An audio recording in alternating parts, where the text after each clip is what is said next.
Ya, tensi politik Myanmar kian memanas, kecaman datang dari sejumlah negara terkait aksi kudeta oleh militer Myanmar. Seperti apa potret politik Myanmar pasca Partai Pro-Demokrasi memenangkan pemilu? Sejauh apa dampak gejolak politik internal di Myanmar berpengaruh terhadap stabilitas kawasan, terutama di Asia Tenggara? Mari kita akan diskusikan pada malam hari ini bersama dengan dua narasumber yang sudah bergabung. Dari luar studio ada Bu Dina Prapto Raharja, pendiri Sinergi Policy. Selamat malam, Bu Dina. Selamat malam, Mas Reinhardt. Baik, dan ada Komjen Pol Purnawirawan Ito Sumardi, Dubes Republik Indonesia untuk Myanmar tahun 2013-2018. Pak Ito, selamat malam, Pak. Selamat malam, Mas Reinhardt.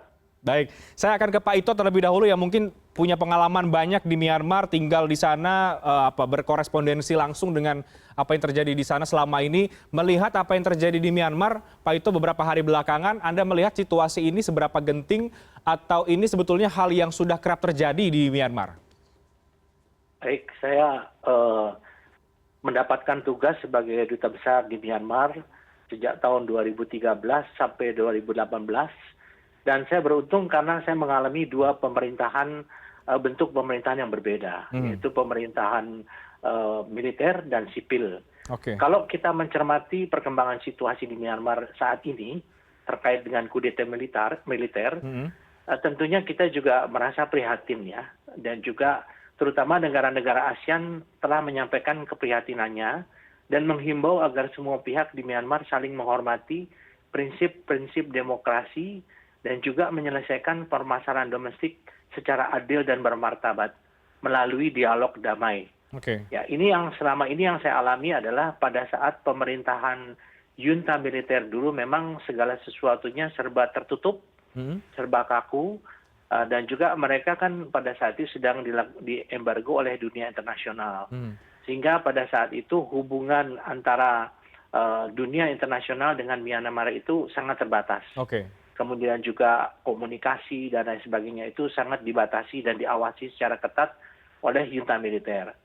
Kemudian pada tahun 2015 saat dilakukan pemilihan umum, dengan desakan Uni Eropa, maka Myanmar bersedia untuk menyelenggarakan pemilu yang terbuka, kemudian juga transparan, dan mereka meminta bantuan pemerintah Indonesia untuk memberikan pengetahuan dan pembelajaran bagaimana melaksanakan pemilu sebagaimana di Indonesia. Jadi pada tahun 2014 kita mengirimkan 30 orang perwakilan dari KPU Myanmar ke Indonesia, dan mereka belajar di Bali selama 2 minggu. Kemudian setelah mereka kembali, mereka menerapkan dan mengadopsi semua sistem yang dilakukan di Indonesia. Hanya ditambah dengan pembentukan komisi pengawas independen, yaitu para duta besar yang ada di Myanmar, dibagi untuk 14 provinsi. Nah, pada saat kemenangan yang diperoleh oleh Liga Nasional untuk Demokrasi di bawah pimpinan Aung San Suu Kyi, saat itu kemenangannya sangat mutlak, sekitar 80%. Hanya terbentur kepada masalah konstitusi. Karena konstitusi yang dibuat oleh rezim militer pada tahun 2008 itu menyebutkan bahwa Presiden Myanmar tidak boleh ada kaitan keluarga ataupun anak ataupun suaminya yang memiliki kewarganegaraan asing. Dengan adanya ketentuan dalam konstitusi ini, maka Aung San Suu Kyi, beliau secara membentuk sendiri jabatan sebagai penasehat negara yang berada di atas jabatan presiden. Dan nanti mungkin Ibu Dina akan bisa menilai dari segi konstitusional. Padahal konstitusi tidak mengatur masalah itu. Kemudian Aung San Suu Kyi juga menunjuk presiden dan 2 wakil presiden, 1 berasal dari sipil, 1 berasal dari militer, yaitu bekas Gubernur Yangon, dan juga menunjuk anggota kabinet itu 3 orang itu adalah jatah militer, yang lainnya adalah sipil dan didominasi oleh dari NLD. Kemudian juga chief minister atau gubernur di seluruh provinsi semua tidak ada yang dari militer. Sehingga ini di sini kita bisa melihat bahwa untuk porsi militer saat itu sangat dibatasi, dan juga untuk upacara-upacara kemiliteran pada saat itu ditiadakan ya. dan juga kesejahteraan daripada prajurit pada saat itu tidak terlalu diperhatikan. Demikian, Pak. Baik, saya ke Bu Dina. Bu Dina, ini apakah ketakutan dari militer di Myanmar karena terlalu cuti kekuasaannya, seperti yang disampaikan juga oleh Pak Ito, begitu ya? Atau memang ada masalah konstitusional sehingga transisi demokrasi di Myanmar tidak smooth berjalannya? Sebenarnya proses transisi demokrasi di Myanmar ini kan bukan baru terjadi setahun 2 tahun ya, tapi sudah sejak 2008, sudah 12 tahun. Dan yang kita lihat sekarang itu sebenarnya juga proses negosiasi politik yang salah satunya juga dimainkan oleh kalangan sipil yang memang satu sisi tokoh utamanya Aung San Suu Kyi. Tapi kita perlu ketahui di Myanmar itu sistem partai politiknya berbasis etnis. Oke. Ya, jadi suku-suku di Myanmar yang jumlahnya ada 100 lebih sebenarnya, itu masing-masing punya perwakilan. Nanti di tingkat daerah ada, di tingkat nasional juga ada perwakilannya. Legislasi antara pusat dan daerah itu tidak terhubung juga. Jadi kalau dilihat dari waktu ke waktu sebenarnya yang kita saksikan sekarang itu beda jauh dengan yang 12 tahun lalu. Kalau dilihat 2010 pemilunya, tempat waktu itu memang dimenangkan militer, tapi sudah ada boykot dari sejumlah partai untuk nggak mau ikut pemilu. Lalu 2015 partisipasi publik meningkat pesat, terutama dari kalangan perempuan. Dan sudah ada penelitian yang menunjukkan bahwa partisipasi kaum perempuan, terutama di sektor ekonomi, itu cukup menciptakan satu terobosan partisipasi sipil dalam kegiatan politik.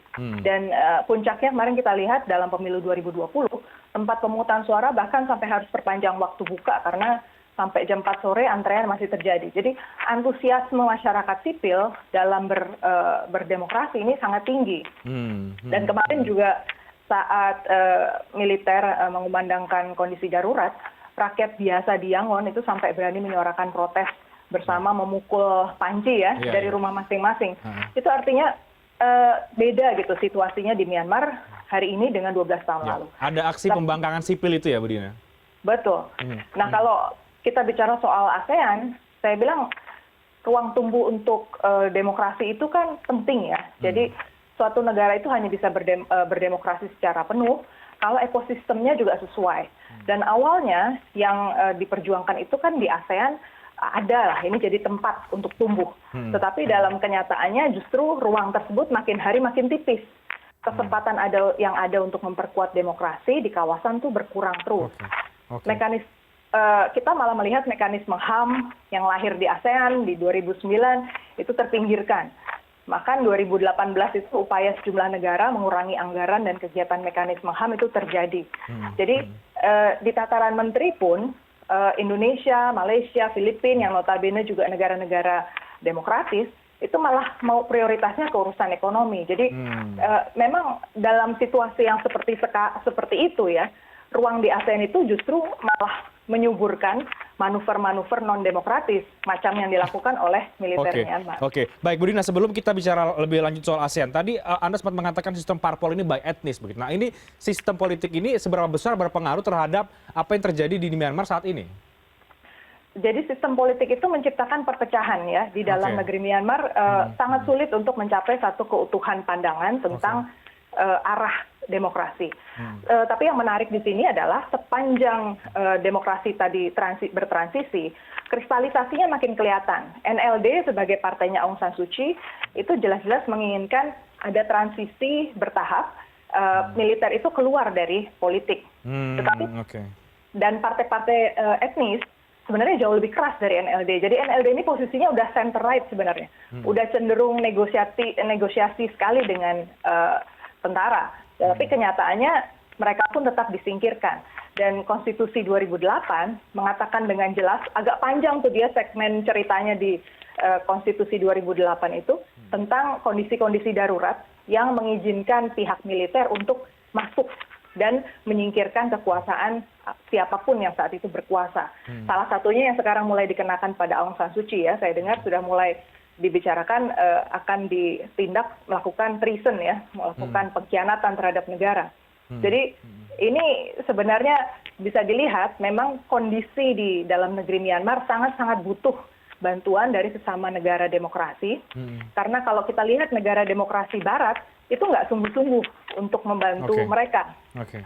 Jadi sebenarnya orang-orang seperti kita nih di Indonesia harusnya bisa berbuat lebih. Ya, nah Jadi kalau kemudian kita melihat sebetulnya artinya negara-negara di ASEAN atau mungkin Indonesia bisa berbuat lebih. Kalaupun bisa berbuat lebih, apa yang kemudian bentuk pendekatannya harus seperti apa, Bu Dina, di tengah tertutupnya tadi itu yang tadi Anda katakan, terlebih juga ada seperti aturan begitu bahwa tidak mencampuri urusan internal negara lain di sesama ASEAN. Tapi kita bahas nanti di segmen berikutnya. Kami akan segera kembali sesaat ini.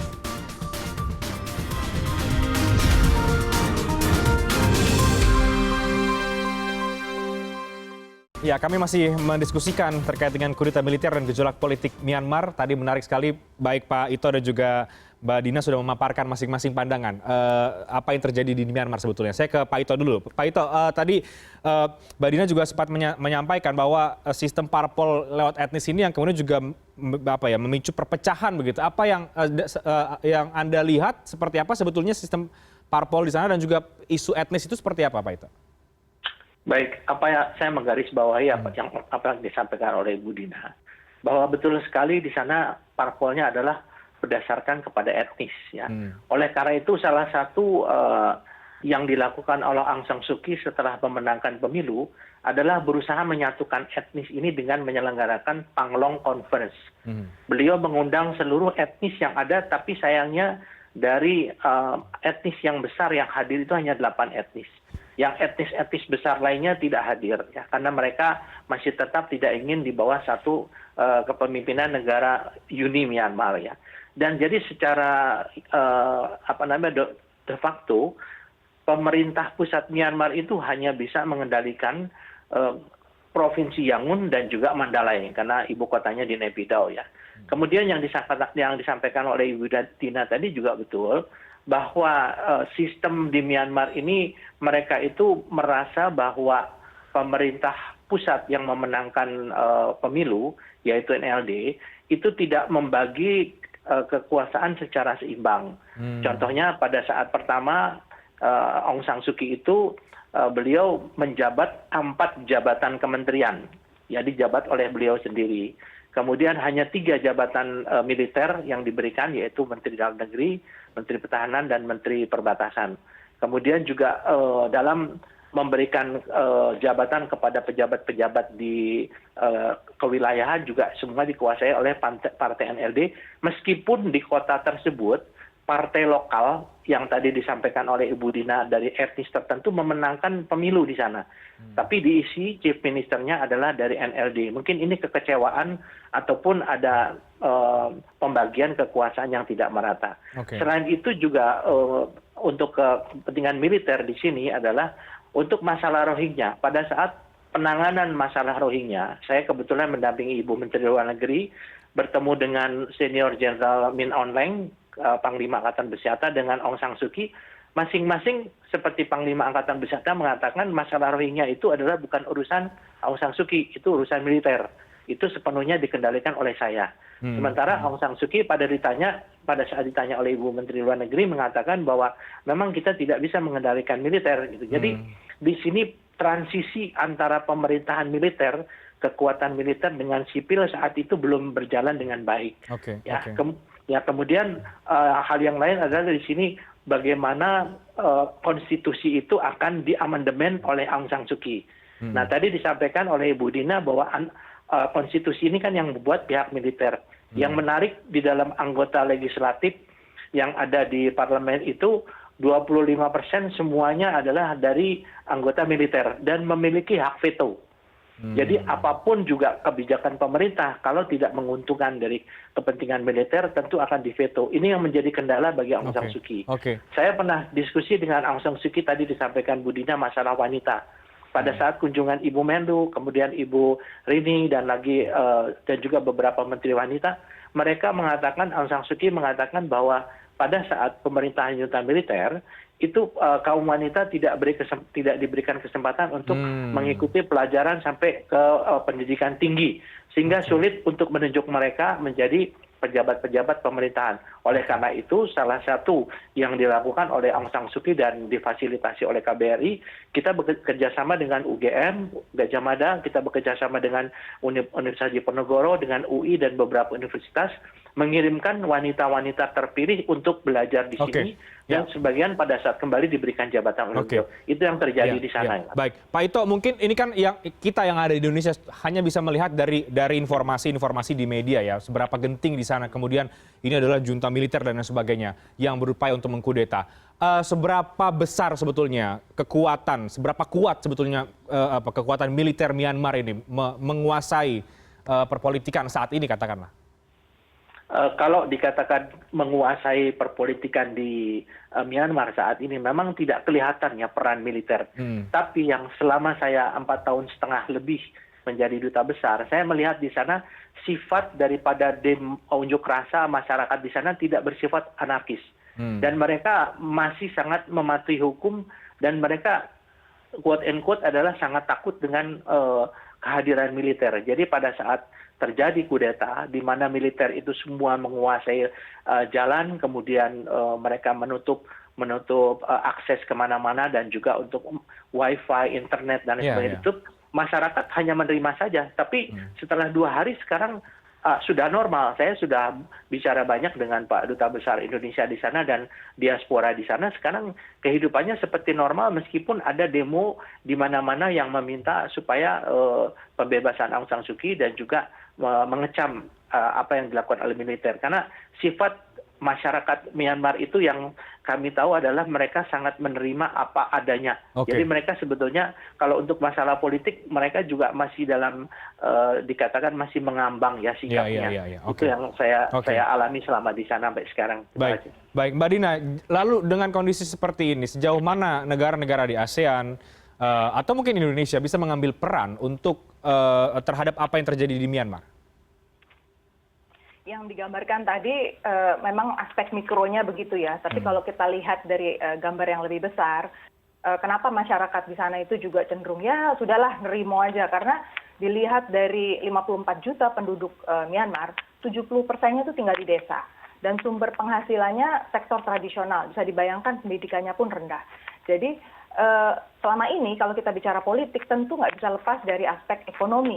Jadi kalau kita bicara militer kuat atau tidak, saya katakan kuat karena secara ekonomi penguasaan sektor-sektor ekonomi itu masih dipegang dominasinya oleh kelompok militer. Tidak kelompok militer secara solid, tetapi ada faksi-faksi juga, ada oknum-oknum yang bermain di situ. Dan tadi saya sempat menyatakan bahwa kalau kita bicara soal pengaruh negara luar ya terhadap Myanmar, kita perlu pilah nih.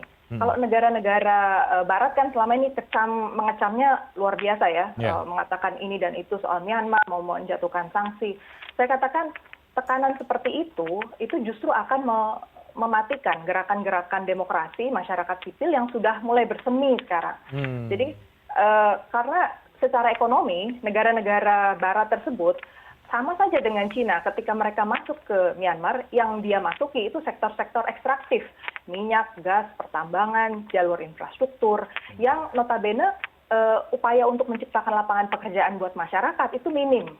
Dan kalaupun dilakukan embargo atau sanksi ekonomi, sistem yang masih korup ya, dan basisnya itu hubungan personal dengan oknum militer, sudah pasti akan menemukan caranya untuk bertahan. Artinya sistemnya ini tetap nggak akan berubah. Hal-hal yang disebutkan tadi kita ceritakan di awal, itu menggambarkan bahwa secara prosedural, pihak sipil masih struggle ya, masih berjuang betul untuk mendapatkan tempatnya. Walaupun mereka sebenarnya secara perwakilan itu ada, dan partisipasi politiknya berkembang. Dan di sini saya juga perlu sebutkan bahwa wilayah-wilayah negara bagian di Myanmar itu model domisilinya itu juga berbasis etnis. Jadi suku-suku yang dominan itu juga menduduki posisi-posisi yang sentral ya, seperti Mandalay itu ya orang-orang Bamar gitu ya. Kemudian nanti di Rakhine, tempat yang kita kenal ada masalah dengan Rohingya, itu pun ada konflik antara kelompok masyarakat Arakan dengan kelompok Bamar tadi. Jadi orang masing-masing itu ditaruh di sel-selnya masing-masing gitulah. Ini gambaran situasi, makanya mereka ingin punya satu union gitu, federasi. Jadi macam Amerika sekian ratus tahun yang lalu, mereka ingin membangun satu negara kesatuan, tapi caranya bagaimana mereka bernegosiasi dengan militer itu belum dapat. Makanya saya bilang, kalau kita sekedar menunggu. Dan Indonesia ini sebenarnya juga secara posisi sangat strategis ya. Kita cukup dipandang di ASEAN dan kita dulu juga yang bawa Myanmar masuk ke ASEAN, betul. Dan saat ini kita juga masih pegang keanggotaan di Dewan HAM PBB sampai 2022. Kita juga pegang anggota tidak tetap di KPBB kemarin sampai akhir tahun 2020. Tapi yang kita lakukan ini belum cukup ya, menciptakan satu ekosistem yang menunjukkan bahwa negara-negara seperti Myanmar nih, solidaritas kita untuk membantu gerakan demokrasi itu perlu lebih kuat. Jadi kita pendekatannya saya bedakan ya, bukan lagi intervensi seperti negara barat yang tadi mau kasih sanksi, tapi justru mengulurkan tangan. Itu yang saya ingin garis bawahi, harusnya lebih konkret, lebih kelihatan, lebih berani. Bahkan ketika ASEAN pun nggak jalan, harusnya kita tampil lebih di situ. Karena siapa lagi harapan dia untuk membangun ekosistem ini? Karena secara situasi pandemi sekarang, saya justru melihat negara-negara tetangga, bahkan barat sekalipun ya, itu akan lebih basa-basi ya, sorry to say. Dalam menanggapi isu ini, mereka secara resources juga dan perhatian juga nggak akan terlalu ke Myanmar. Sementara tadi, artinya situasi di dalam negeri Myanmar ya begitu-begitu saja, tetapi sipil ini, gerakan yang sudah mulai tumbuh, bisa cepat mati, bisa cepat layu gitu. Yang kan? Jadi yang membuat kemudian negara-negara di ASEAN atau mungkin Indonesia mungkin belum secara total atau maksimal mengelurkan tangan tadi itu apa, Bu Dina? Penyebabnya itu karena apa? Salah satunya ekonomi, karena kalau orang sudah bicara ekonomi, tapi pendekatannya itu masih bilateral yang kuat, dan kita lihat negara-negara ASEAN pun itu investasinya meningkat pesat loh ke Myanmar. Kalau di 2000 sampai 2017 investasi terbesar tuh masih Cina. 2018 pemegang investasi terbesar tuh Singapura. Kemudian ada juga Vietnam, Thailand itu menyusul dengan cepat. Jadi eksistensi negara-negara yang masih merasa punya kondisi lebih kondusif di bawah militer itu juga mempengaruhi kan kemauan mereka untuk keluar dari zona nyaman tadi. Kita dalam berdemokrasi kan ada sejumlah hal yang kemudian perlu dinegosiasikan ya.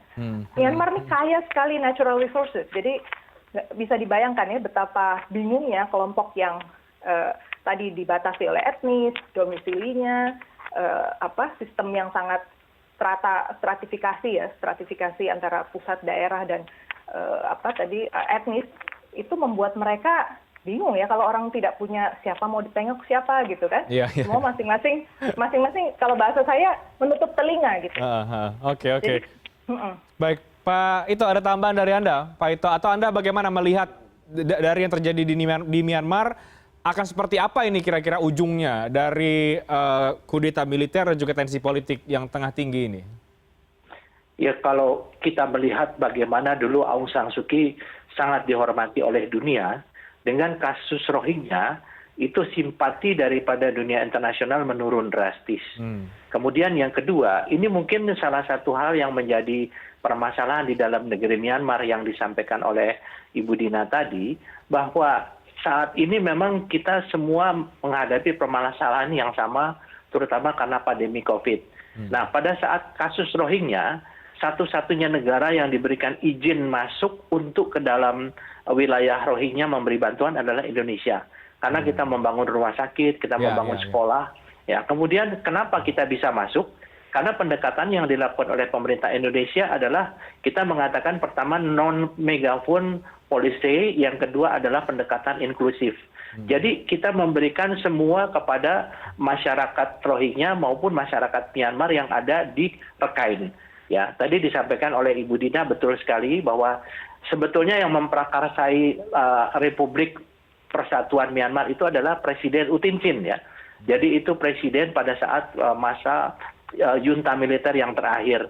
Saya sangat khawatir ya, dan mungkin tidak begitu yakin kalau Aung San Suu Kyi akan terpilih lagi memimpin Myanmar, karena biasanya sebagaimana disampaikan Bu Dina, sekarang pendekatan militer ini mungkin mengarah kepada seperti yang terjadi di Bangkok ya, di Bangkok. Jadi mereka militer yang siap untuk berdemokrasi. Kenapa? Karena mereka juga menetapkan waktu 1 tahun untuk melaksanakan pemilu ulang. Ya, jadi kita tunggu saja tahun depan bagaimana politik di Myanmar yang dilakukan oleh junta militer.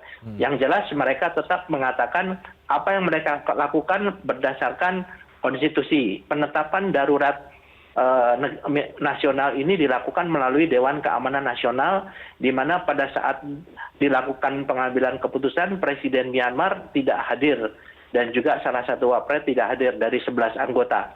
Sehingga militer mengklaim bahwa ini sudah memenuhi syarat bahwa militer menetapkan keadaan darurat nasional, di mana militer bisa mengambil alih sesuai dengan konstitusi. Nah, saya kira mungkin ini satu hal yang mereka lakukan sudah berdasarkan konstitusi yang dibuat oleh mereka sendiri juga, rejim mereka. Demikian. Jadi kedepannya memang kita tidak bisa menentukan apakah Aung San Suu Kyi akan memimpin lagi. Dikatakan Bu Dina, masalah demokrasi, saya sangat khawatir pergerakan demokrasi di Myanmar akan menjadi menurun kembali gitu, kembali kepada masa junta militer. Demikian. Mbak Dina, terakhir dari Anda, Mbak Dina, tanggapan. Ya. Kalau kita bicara soal masa depan Myanmar ya, saya cenderung berpikir yang resiko paling besar dari Myanmar yang tidak stabil adalah masing-masing tokoh yang merasa punya jalur ekonomi, kekuatan untuk mengumpulkan dana-dana dari penjualan produk-produk ekstraktif lah ya, terutama karena itu yang paling besar jumlahnya, nominalnya, dan sangat berpengaruh untuk politik, memainkan posisi dalam politik, itu akan makin banyak. Dan kalau situasinya berkembang sangat ke arah militer, artinya situasi di sana itu akan sangat subur untuk kegiatan-kegiatan yang sifatnya terorisme, radikalisme, dan orang yang desperate ya, yang merasa buntu jalannya, padahal mereka punya massa, dan kita seperti saya bilang tadi kan, setiap partai di sana sebenarnya punya massa, dan mereka punya kepentingan untuk terus maju. Ini akan mencari jalan sendiri-sendiri, dan ini situasi yang sebenarnya tidak menguntungkan kita, karena dari posisi geografis, dia itu berhadapan langsung dengan Cina, berhadapan langsung dengan India, Bangladesh ya, nggak jauh dari situ juga ada Pakistan, dan ini wilayah-wilayah yang kita tahu secara besar ya, gerakan-gerakan radikalisme, gerakan-gerakan politik untuk geopolitik itu sangat-sangat penting. Jadi kalau kita anggap itu sebelah mata saja, kita bisa bayangkan bahwa ke depan sebenarnya lebih sulit posisi kita untuk engaging kawasan ini, untuk bisa mengendalikan situasi yang ada di sini. Kita kan posisinya ingin damai ya, dan jangan sampai muncul tempat-tempat subur untuk radikalisme. Itu yang saya ingin sampaikan, bahwa kita sebenarnya harus terlibat menunjukkan solidaritas terhadap gerakan demokrasi di sana, supaya jangan sampai mati harapan ya. Jadi pemerintah Indonesia bisa untuk berbuat lebih lagi, maksud Anda begitu, Mbak Dina? Silakan. Saya, betul. Saya setuju bahwa pemerintah Indonesia itu, dan memang levelnya jangan dengan segala hormat ya, bukan Kementerian Luar Negeri, tetapi Presiden. Karena kegiatan seperti ini jelas mereka melihat eye to eye-nya itu pada kepala negara. Jadi memang harus level kepala negara, Pak Presiden Joko Widodo punya pengalaman politik berhadapan langsung dengan militer, berhadapan dengan aspek keamanan, itu hal-hal yang menarik gitu untuk Myanmar belajar lebih dekat, dan itu memang harus levelnya sejajar ya. Jadi kalau urusannya Kementerian Luar Negeri itu lebih prosedural gitu kan, hubungan antar negara, padahal ini bukan bilateral lagi, ini lebih soal kesatuan negara, dan itu kalau level presiden bisa sejauh mana, Bu Dina? Pertama, Presiden bisa kontak langsung tentu pada pimpinan tertinggi dan menanyakan situasinya apa, dan kita mengulurkan tangan dalam bentuk apa. Jadi yang penting di sini sebenarnya adalah gesture-nya dan follow up. Dan kegiatan ini nggak masalah kita lakukan di belakang layar, karena sebenarnya kegiatan-kegiatan yang sifatnya PR itu justru menyinggung ya, karena situasi di sana tuh jauh lebih pelik daripada yang bahkan pernah kita alami. Seperti saya ceritakan tadi, beda ya sistem partainya dengan di sini. Jadi kita sebenarnya sama-sama belajar, tetapi apa yang pernah kita alami dulu keluar dari operasi rejim Orde Baru itu bisa jadi satu pengalaman berharga. Oke, menarik. Kita akan lihat bagaimana kemudian perkembangan ini, karena tampaknya masih cukup menarik untuk dilihat lebih jauh lagi, dan seperti apa kemudian tanggapan atau apa yang akan dilakukan oleh pemerintah Indonesia dalam hal ini. Tadi Bu Dina katakan ini harus level presiden sebetulnya. Mari kita akan lihat sama-sama. Terima kasih banyak untuk perspektif yang sudah Anda berdua bagikan. Sangat menarik, mudah-mudahan bisa menjadi insight bagi masyarakat. Terima kasih Bu Dina, terima kasih banyak Pak Ito sudah bergabung bersama dengan kami pada malam hari ini. Ya, selamat malam. Terima kasih, selamat malam. Kami akan segera kembali saat lagi dengan informasi lain, tetap di CNN Indonesia News.